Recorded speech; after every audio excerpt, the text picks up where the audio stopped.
Пратениците годинава активно работеле само 88 дена, за тоа време одржале 39 нови седници, а за продолженијата од минатата година 50.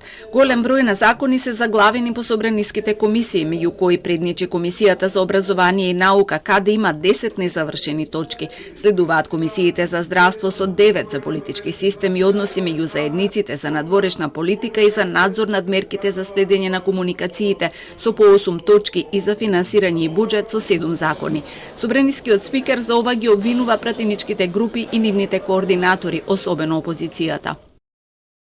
Укажувам дека ваков начин на работа не е во ред. Пратениците треба да се држат до ветувањата што ги дале пред граѓаните и институциите и да бидат ефикасни.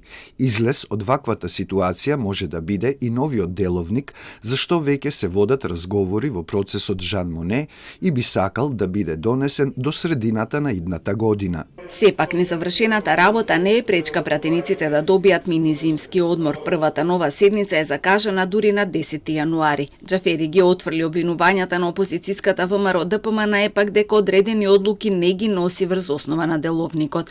За евентуални предвремени избори напролет во корис на уставни измени, спикерот смета дека треба да се види дали е тоа во полза на процесот кон неу интересот на граѓаните, па макар тоа било и пазарот. Не гледа потреба од средба председател на собрание премиер, затоа што смета дека кога ќе се обезбеди двотретинско мнозинство, тој ќе ја почне процедурата.